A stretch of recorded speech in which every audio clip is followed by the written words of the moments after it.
इस्लाम दुनिया में सबसे तेजी से फैलने वाला धर्म है। आमतौर पर लोग इस्लाम के बारे में सुनी सुनाई बातों पर यकीन कर लेते हैं, लेकिन इस्लाम के बारे ऐसे बहुत से रोचक तथ्य हैं जिनके बारे में बहुत से लोग नहीं जानते। इस्लाम एक मजहब है और जो इस्लाम धर्म को मानता है वह मुसलमान कहलाता है। कई बार यह दोनों चीज़ें एक साथ मिक्स कर दी जाती है। तो आइए जानते हैं इसी तरह की कुछ दिलचस्प जानकारियों के बारे में। 1.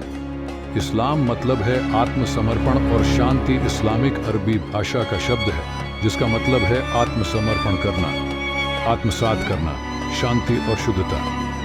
धार्मिक परिप्रेक्ष्य में इसका मतलब ये है कि इंसान अपनी सारी इच्छाओं और अपनी ख्वाहिशों का अल्लाह के सामने आत्मसमर्पण कर दे।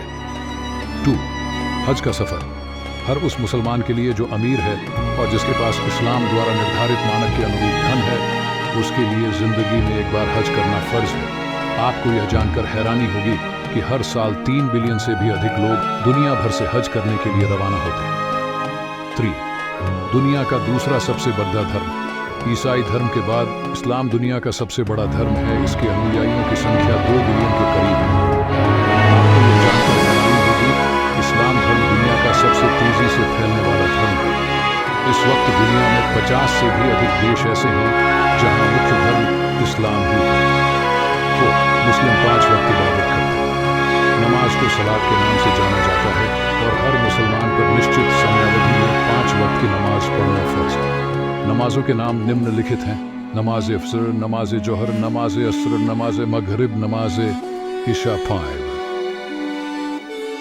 कुरान आसमानी किताब है। यहूदियों की तौरात और ईसाइयों की बाइबल की तरह कुरान भी एक आसमानी किताब है। तौरात और बाइबल में समय के साथ तब्दीलियां होती गई, लेकिन कुरान में तब्दीली मुमकिन नहीं क्योंकि इसकी हिफाजत की जिम्मेदारी खुद अल्लाह ने ली है। कुरान का शाब्दिक अर्थ सस्वर पाठ या तिलावत करना है। कुरान अल्लाह का कलाम है जो वही के द्वारा आखिरी पैगंबर हजरत मोहम्मद सल्लल्लाहु अलैहि वसल्लम पर नाजिल हुआ। वही को लेकर आने वाले फरिश्ते का नाम जिब्राइल है। 6.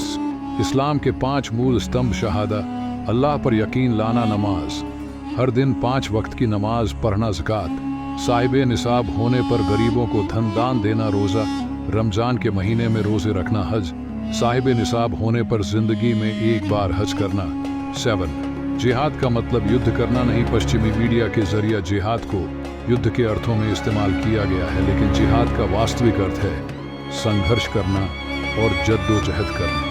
जिहाद शब्द को कुरान में पवित्र जंग के रूप में कहीं भी इस्तेमाल नहीं किया गया है। तुर्शी कुरान में कोई तब्दीली नहीं हुई। मूसा और ईसा अलैहिस्सलाम पर नाजिल की गई किताब तौरेत और इंजील बाइबल में समय के साथ बहुत तब्दीलियां हुई और वो आज अपनी असल हालत में मौजूद नहीं, लेकिन कुरान एक ऐसी किताब है जिसमें आज तक कोई तब्दीली नहीं हुई और वह उसी हालत में मौजूद है जैसा कि उसे नाजिल किया गया था।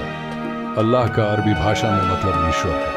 नहीं, अरबी भाषा में अल्लाह का मतलब खुदा या ईश्वर है। ये कोई नया खुदा नहीं है, ये वही खुदा है जिसे इब्राहिम अलैहिस्सलाम मानते थे, जिसे मूसा अलैहिस्सलाम मानते थे, जिसे ईसा अलैहिस्सलाम मानते थे। औरतों पर जुल्म करने वाला मर्द इस्लाम को मानने वाला नहीं। हजरत मोहम्मद सल्लल्लाहु अलैहि वसल्लम ने फरमाया, तुम में से बेहतरीन वो है जो अपनी बीवियों के साथ अच्छा व्यवहार करे। इस्लाम ने सही मायनों में औरतों को बहुत से अधिकार दिए और जो भी मर्द औरतों पर जुल्म करता है वह अल्लाह और उसके रसूल की बातों का इनकार कर। बहुत से देशों में मर्द औरतों पर जुल्म करते हैं। ऐसा करने वाले कुरान की बातों को ना मानकर अपने कल्चर और संस्कृति की पुरानी और रूढ़िवादी बातों को मानते रहते हैं जिनका इस्लाम से कोई ताल्लुक नहीं।